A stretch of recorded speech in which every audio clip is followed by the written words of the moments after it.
one of my favorite stories is the mayor of South Haven, Mississippi, which is a booming area in our region right now, said to us one time, this regional thing is sort of like a family Christmas gift that, every year for Christmas, everybody in your family, has the list of, I want this book, I want this game, this sweater, whatever it is. He said, but sometimes you say, you know what, we're all going to take a little bit less of our individual gifts, because this year we also want a big screen TV that the whole family is going to benefit from. And we're going to put it in the den so everybody has access to it. And that's sort of what this regionalism is like as well, too.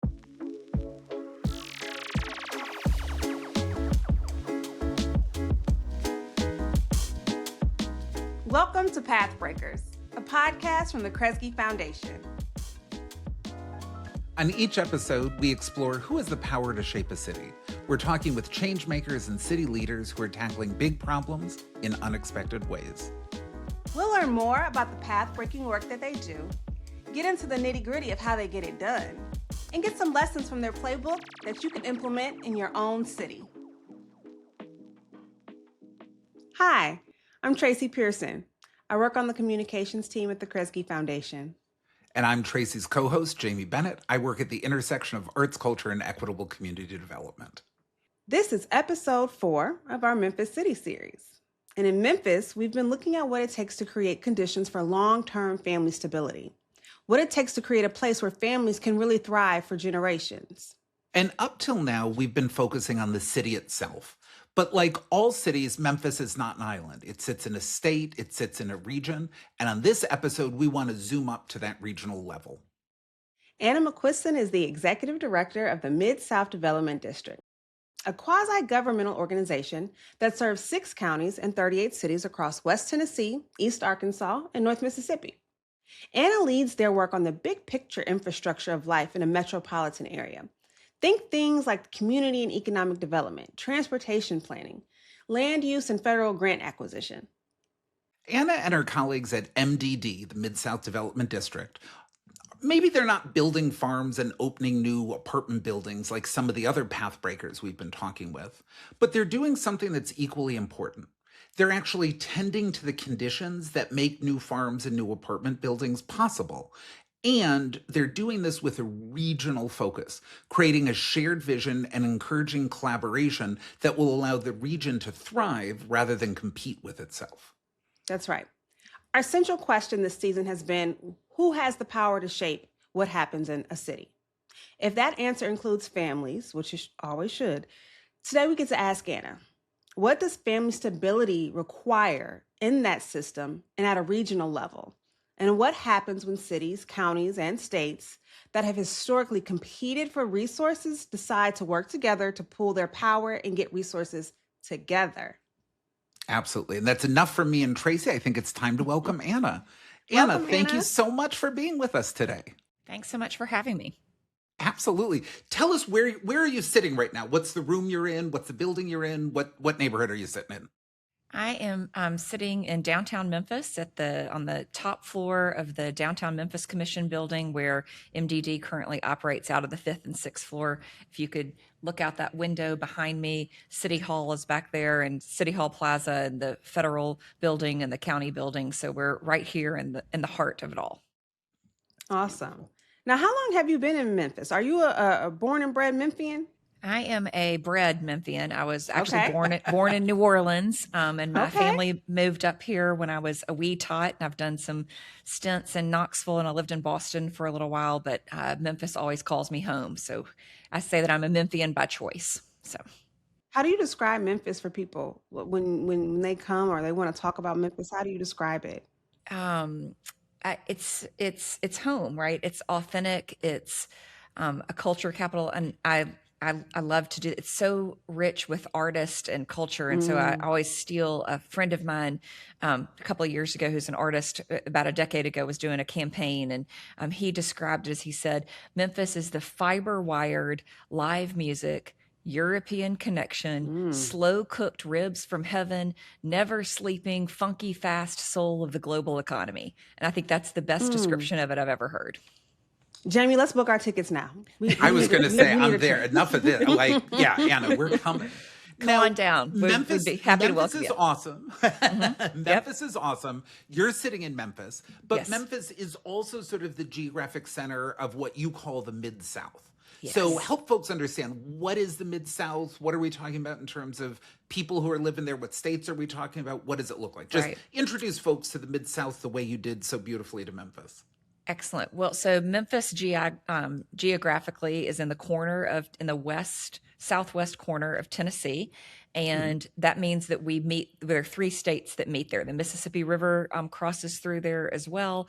But eastern Arkansas is with us in the northern Mississippi. So we really have a tri-state metropolitan area. I want us to get into something that's really fundamental to today's conversation, and that is the relationship between family stability and regional economic infrastructure. And so you just gave us a sort of picture of the region, which is super unique. But from your vantage point, how do you see the relationship between those two things? Just the stability of the families that live in the region, and then the infrastructure of how all those different places intersect. I mean, it's everything, right? I mean, I think that I've found that in my work, the one thing that everybody has in common is that we want to build a community that our kids want to come back to. And hopefully they will at least consider it a viable option. And that's true whether you live on a farm with 200 acres in a small town with a population of 1,000 people, or you live in a metropolitan area like Memphis in a downtown high rise with 20 stories. That's really the common goal that we have. So I think that we approach the infrastructure work and the collaborative work that we do, knowing that we all have this shared goal of creating places and spaces that our children want to come back to so that our families will be close by. That's great. Now, Anna, the Mid-South Development District has been doing its work since the late 1960s. So it's a long time. And I've heard you say that over the past few years, you think the Mid-South is finally at a tipping point. Talk to us about that. What's changed? What's happening right now? What is this tipping point that we're hoping Mid-South is? Well, there are two answers to that. So organizationally, I think, yes, the MidSouth Development District has been around since 1968, but we like to say that we work for a 50-year-old startup organization because for several decades, it was in what I refer to as sort of a dormant state. It wasn't living into its full potential. And about 3 years ago, a group of mayors who serve on the board went in and said, we're going to turn this thing on and let it reach its full potential. So we've been in sort of a rebuild and regrowth mode for the last 3 years. So we've taken the organization from what was 4 full-time staff to 8 full-time staff. But the thing that I'm the most proud of is that we've taken the organization from a $0 in a community portfolio of grants that we manage both at the state and the federal level to we currently, as of last week, we're at over $57 million that we've been awarded in the last couple of years. And I say that because I think that ties into the second answer to the question about the tipping point, which is that we've tapped into this new tool of using this regional collaborative organization to live into the fruition of things that we have wanted for our community for so long. But that is also happening at a time where we've had the announcements of 5 mega developments coming into our area in the last 3 or 4 years here now. We did a job projection in October, and we have the potential of 100,000 new jobs coming to our community in the next 10 years. And that's all the good news. The tipping point of this is that we've actually also been suffering from population loss. So that's the challenge ahead of us right now. And I think the tipping point, but the good news is, in my opinion, is that we have the opportunities and the tools to reverse that trend for not just our city, but our 6-county region and beyond. And Anna, when you're dealing with a region like that, and what did you say, it's like 39 mayors or whatever it was, there's got to be a little bit of a tension in that. I know that I a couple of years ago, I was at a panel with the mayors of Dallas and Fort Worth, and they used the word cooperation, right? Yep. They're competing with each other, but they would still rather that someone come to DFW than go to Austin, right? Absolutely. So how do you think about that sort of collaboration, competition, tension with the mayors in the region? I mean, it's certainly there. We use that Yeah. same, we use the word to the cooperation as well. But I think, I mean, a lot of it goes back to what I said earlier about that if you all have a common goal, if you're trying to create a community that is desirable for you and your children to live in, that's really connected. And I think what I find our mayors and the board of MDD are particularly good at is recognizing the resources that we share. So Mm. whether you live in the heart of downtown Memphis or you live in the heart of downtown Ripley, which is an hour and a half away and has a much smaller population, Memphis is where you come to visit an art museum, to go to a Grizzlies game, to shop, to get your health care. So we have these central things that are so important to all of us. I have one of my favorite stories is the mayor of South Haven, Mississippi, which is a booming area in our region right now, said to us one time, this regional thing is sort of like a family Christmas gift that, every year for Christmas, everybody in your family, has the list of, I want this book, I want this game, this sweater, whatever it is. He said, but sometimes you say, you know what, we're all going to take a little bit less of our individual gifts because this year we also want a big screen TV that the whole family is going to benefit from. And we're going to put it in the den so everybody has access to it. And that's sort of what this regionalism is like as well, too, is what is it that we can do as a region that makes it easier for us to deliver at the local level in the neighborhood or city or county or state at whatever level that you're working at. And I would say that the board, I very rarely see that tension you mentioned. It is really like everybody is there and it's really refreshing. I mean, there's a lot of, when there's a bad news or something challenging happens, as it inevitably does in some community. I mean, I watch these mayors are texting each other and what can we do to help and how can we support you and let's all get through this together. And it's really that sense of team that I think is really special and unique. Love that. I love the sense of collaboration to the benefit of the people that live there. Yeah. There's no I and we. If we all work together, we sacrifice just a little bit. It is to the benefit of everyone who calls that place home. Absolutely. Yeah. As we were preparing for this conversation, Jamie and I were looking at your background a little bit and doing a little reading up on you. And I thought it was so interesting that you have sort of had your hand in a few different places. You're like bridging social work and business and big time real estate development in Memphis, and also some coalition building. So going back before your work with the MidSouth Development District, you had been working with the Urban Land Institute. Yep. And early on in that job, you were tasked with convening the first MidSouth Mayor's Council. Correct. Bringing together a bunch of different mayors. What did you learn from that experience that sort of sets you up to understand the work that you're doing now for this region specifically? That's a great question. And that work is what led directly to me being in this role. It was that group of mayors through the Mayor's Council that went to turn this organization on and make it everything that it could be. I think really what I learned the most is that people are really hungry to be part of a team and to collaborate. I think there was a lot of assumption that there would be more competition and more, oh, I don't want to be a part of that. I've got to take care of my own thing. I can't, and so I think the biggest, maybe a little bit of a surprise in the early days, but now it's just sort of become a common theme, is how hungry and excited people are to have a space where they can collaborate and work together as a team effectively. I love that. I'm still thinking about that big screen TV analogy. Sort of everyone can get excited about a big screen TV in the den. Absolutely. Yeah, no, I think it's brilliant. Last year, you sort of, this work, as you said, has been a through line. Yep. And last year, you actually convened the first state of the region, a big gathering of leaders and mayors and partners and investors and all sorts of folks from all across the Mid-South and folks outside of the Mid-South who care about it. What were the headlines? What were the big topics of conversation? What were the big takeaways? Yeah, two big headlines, the bad news and the good news. The bad news was that we dug into the population loss that I referred to earlier and really called out how, the South as a big region, if you divide the United States into 4 quadrants, the South right now is booming. We are seeing more population. It's a broad definition of the South, I should say. It's Texas to Philly and we wouldn't normally define it that largely, but is booming. I mean, like something like 6.9 million people in the last 4 years. It's more than the other three areas added together times three. And we are also the only area of the country that is seeing in-migration from all three of the other quadrants. Oh, wow. Tennessee is booming. Arkansas is growing. Mississippi's not, but ironically, DeSoto County, which within our region, is the county booming the most for us. So it's really this sort of odd juxtaposition and mix up of messages about population and what's going on. So that was sort of the bad news. But then the good news is that we know what turns that around for people.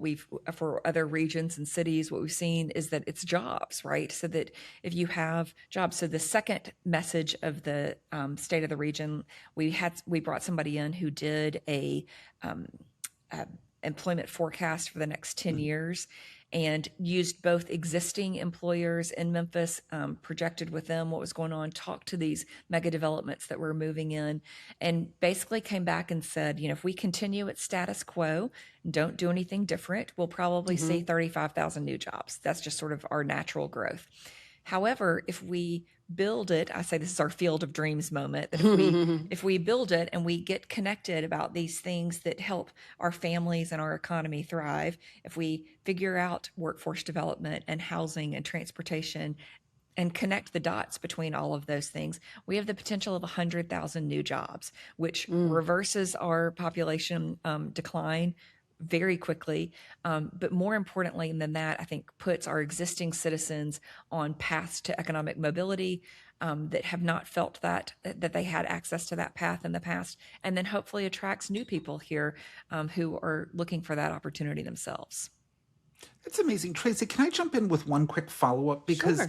Anna, you've described some pretty interesting, another maybe tension, right? We're seeing population loss, but we have the potential for 100,000 new jobs. Yep. And thinking about who's going to get those jobs, I'm thinking we're back to sort of that cooperation thing, where there are longtime residents who probably need jobs, and we need folks from outside the region potentially to fill some of those 100,000 jobs. Yep.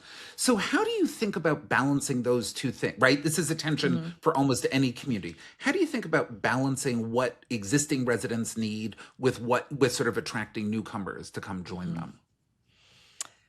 Yeah. So, I mean, first of all, I think you have to do both at the same time, right? Right. Neither one is a solution on its own.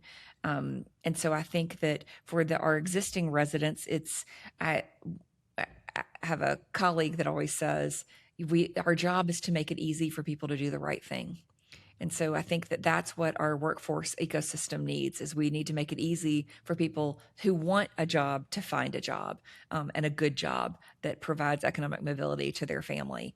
If you have one job that provides economic mobility, instead of having to cobble two or three together, if you have one job, that means you are more likely to be at home eating dinner with your kids and helping with homework and spending time on the weekends, taking them to cultural events and festivals, and both intensifying the relationship within your family, but also with the greater community. And so I think that those jobs are key. And I think if we do that right, then the other people just start coming, right? That's sort of the primary thing. But that's not to say that you have to leave that alone, because you can always spend time explaining to other people how great Memphis is and the region and the opportunities they have here, in hopes that they'll find it as delightful as we do and come live here. Love that. Before we move on, I want to just ask you about another big recent development with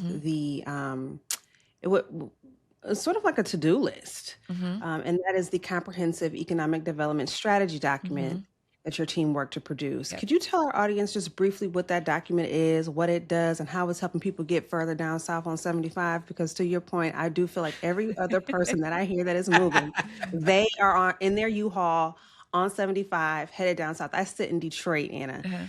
So when you said that, I'm like, yeah, it's Houston, it's Memphis, it's Atlanta. Folks are just moving down south. And I'm wondering what you all have talked about, have established on sort of these to-do lists. And it's such an interesting thing to hear about. Yeah. So the CEDS is what we call it, the Comprehensive Economic Development Strategies that you asked about. That's actually a federal requirement that the Okay. Economic Development Administration, the EDA, requires. Probably, I can't probably quote this because I'm sure somebody hasn't, but every region in the United States has one. If a regional organization that they refer to us as economic development districts, one of the requirements to be that is that you produce a CEDS document, and It's basically like a what it is. honey-do list from the federal government. It's actually what it is it's a honey-do list for ourselves to help the federal government Okay. understand what it is that we want. There are all these requirements about how you put this team together that's going to put your CEDS. It's typically it would be around 30 or 35 people, and if you try and get a quilt of that represents the community geographically and business and nonprofit and all these people that are there to sort of represent this. This is one of my great brag stories that I love, and goes back to that question earlier about that there's this hunger for collaboration. So when we were redoing ours in 2024, and we were like, no one really knows who our organization is. No one knows what a CEDS is. How are we going to get people to do this? And so I was like, we got to ask everybody we know to be a part of this, to hope that we get 30 people to show up. So we sent out an email to like 150 sort of movers and shakers in the community that we knew. We had 110 people participate in our CEDS process. Wow. That's amazing. So we just blew it up. So again, I think people were just so excited about coming together as a team and identifying this. And then the document itself lays out sort of big picture, big stride goals. And you do one every 5 years, and you can do updates. We're currently working on our 2026 update right now. What we did not do in 2024 that is a common component of the CEDS document is a list of catalytic projects that will move the region forward. So that's what we are working on right now, is identifying that list of catalytic projects that we can sort of rally behind. I meet with this group of people and to sort of start this process, and I say to them, this is the opportunity to say, what is it that we wish our predecessors had done 5 years ago? And what do we want to not 5 years from now, what do we not want to be mad at ourselves for not doing? And so that's sort of the next step of this CEDS, is to identify those projects and the action steps to make those things happen and get that documented so we can start ticking the things off the list and making those projects a reality. Well, and so if all these, if the governors and all these mayors and all these business leaders and all these folks are sort of the team, you're the coach. It's got to be hard to sort of get folks to do what you want. And a lot of government agencies do that through things like taxation or regulation, or, you sort of have some big sticks to sort of get people to do it. But you seem to have to be able to do it through sort of charm, persuasion, your bully pulpit, relationship build, right? You don't have a lot of those things that make the job a little bit easier. So just how do you sort of approach that relationship building? How do you get folks to cohere as a team, as a family? It's relationship building, right? It's Yeah. spending time. It's being there. It's showing up. It's listening. It's so much of what we do is connect the dots, right? That we say, hey, this is. Do you know that in Hernando, this is the challenge you're dealing with right now, and they're dealing with the same thing right now in Covington. Did you know that? Let's make sure those two mayors talk at the next meeting and connect the dots. What we also do, which I think is really unique, is that we also although our board is mayors, like they're busy, right? Like they got they got really long to-do lists themselves. So we do convenings at all different levels. So we host convenings of all of the municipal planners from the area.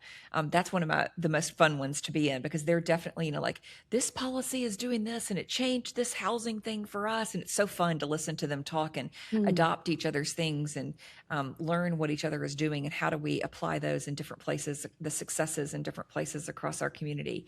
We convene the law enforcement officers. So we twice a year bring all the police chiefs together and talk about how they can share data together and do things. So I could go on and on with this list. So I think a lot of it is that we convene people not just at one level, but at multiple levels, so that we can understand where our common themes are. And then we work really hard to identify the solutions for those themes. Like there's HUD is about to release some housing grants for the first time since this new administration took place. Hmm. And so like we're digging into those and starting to, I've been talking to everybody about housing and what's going on so that when that NOFO gets released, we're ready and know how we can all come together and apply for those dollars regionally. And just a note to our listeners, NOFO, Notice of Funding Opportunity. Oh, yeah. So, yes. Thank you. Absolutely. Yep, absolutely. It's really hard to fall into that jargon. Yes. And that's a particular acronym that sounds like another acronym. So. Yes. And for those who don't make grants, colloquially, it's money on the floor, and we got to get some. Yeah. Exactly. I'm not quite coming up with it, but my grandmother had some saying like comparison is the thief of joy. Like it's got to be hard to get those mayors, those urban planners, those police chiefs to come together and actually be honest about what's hard or be honest about what, right? You sort of want to show up in your Sunday best foot forward. I sort of want to show off to my peers. Yeah. How do you create an atmosphere when people can claim credit for the things that are going really well, but also be honest about the things that are real challenges or real sticking points? How do you get folks to be able to sort of communicate openly, honestly, trust each other enough to do that?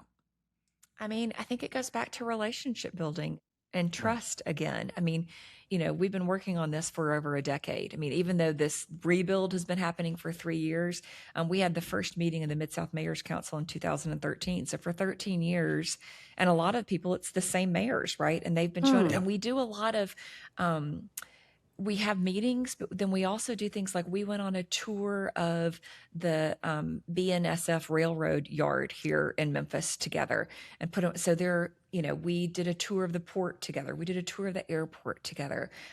We go to the Redbirds game. We meet for, barbecue and possibly a beer or a bourbon. So we provide a lot of sort of social opportunities because it's all in that relationship building. And that does two things. I mean, one, it helps build the trust amongst themselves. But the other thing it does is it provides, like, it's not always a formal meeting, like, you're all of us, right? Like, I'm less likely to admit my mistakes in a room of 20 people. But if I'm, on a tour on a bus and sitting next to you, I can have a more detailed conversation about what's going on. That's just one-on-one. And that's where I think the real magic happens sometimes. Absolutely. The Detroit team here, they have this wonderful saying, they work at the speed of trust. Yeah. And as you were talking, it made me really think about how you all are able to work and share ideas because there has been a system of trust that you all have helped to establish between the participants. Absolutely. I think that's something great for leaders to have in their playbook. Yeah. And speaking of playbook, one of the things that we're building and working on this season is a Pathbreakers playbook. Okay. Getting advice for other change makers out there about how to make big things happen and how to sustain that work. And I want to ask you, Anna, what piece of advice would you give someone that you live by or that you work by that you do now? I am just a firm believer that if you dream it and really believe in it, you can create it. And the big thing that you have to believe in is the power of people and the power of teams. I think there are very few things in our world that anyone looks at and says, wow, that is phenomenal.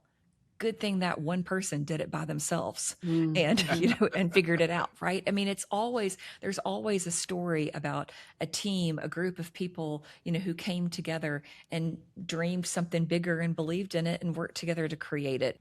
I love that. And Anna, that's sort of a beautiful gift that you're giving to sort of future Annas, the dream, believe, create. When you reflect back and think back to when you were 20 or 30 or earlier in this work, is there a piece of advice someone gave you that still sort of sticks with you that you still think about every day? Every single day. When I was 27 years old, I was leaving Memphis to go to Boston for grad school to get my MBA at BU. And I had the opportunity, I was introduced to Pitt Hyde, who was the CEO of AutoZone, which is based here in Memphis. And just because it was happening, I said to Pitt, I'm about to start business school. Like, you're the CEO of this Fortune, like, what advice do you have for me? And he said, the best advice I can give you is, he said, they're going to teach you a whole lot of things in grad school. There's no way that you can be an expert in all of them. He's like, so if you, at the end of graduate school, know what it is that you can do well and more importantly, know what it is that you do not do well, and have the business cards in your pocket of everybody who does those things well, the things that you can't. That's successfully getting a degree. And again, right, like he didn't say the word, but it's about a team again, right? It's about recognizing that there's no one individual that can do it all. Awesome. Well, thank you so much, Anna. That is wonderful advice and some very nourishing counsel that you were provided. So I think listeners will be able to really find that information useful. So thank you so much for sharing that with us. Thanks, Tracey and Jamie. It's nice to be with y'all. Great to be with you. If people want to learn more about the MidSouth Development District and what you all are up to, where should they go? Our website is midsouthdd.org. We have a newsletter that comes out quarterly. I love this. It's called the 10R Kippy. There's just to credit another local artist. There's a local artist named Dolph Smith, and he created this whole art series called 10R Kippy and gave us permission to use it.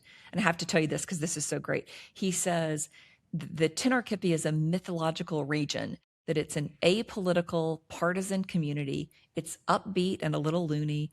It's my version of the Mid-South, and in it, I can go as far as my imagination can take me. And that's another theme, I think, of the work that we look, and we're very thankful to all of our artists in our communities that inspire us like this every single day. Tennessee, Arkansas, Mississippi. I just got that 10R Kippy. I Yeah. love it. 10R I Kippy. absolutely love it. Yeah. Yeah. It takes a minute. Once you know what it is, you won't ever forget it.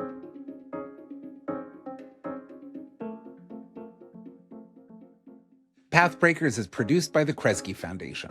Founded in 1924 with a mission to promote human progress, Kresge today works to expand equity and opportunity in America's cities. Learn about our grant making and social investing work in Detroit, Memphis, New Orleans, Fresno, and cities across the U.S. at kresge.org. To hear more stories from the Pathbreakers, be sure to subscribe to the show wherever you listen to podcasts. Our producer, as always, is Juliet Heinley. Our managing editor is Krista Yankee. Krista gets huge help from her Kresge colleagues, Maria DiLorenzo, Kate McLaughlin, Jordan Duckins, and of course, my co-host, Tracey Pearson. Our show art is by Alejandro Herrera, logo animation by Colin Likes, and our social media mastermind is David Carrick. Special thanks on this episode to Kresge's American Cities program, and especially Chantel Rush-Tebby and Anand Sharma. Shout out to you guys. Stay tuned for our next city series, all about what Pathbreakers are up to in Fresno, California. That Fresno series will launch in September, and Tracey and I will talk with you then.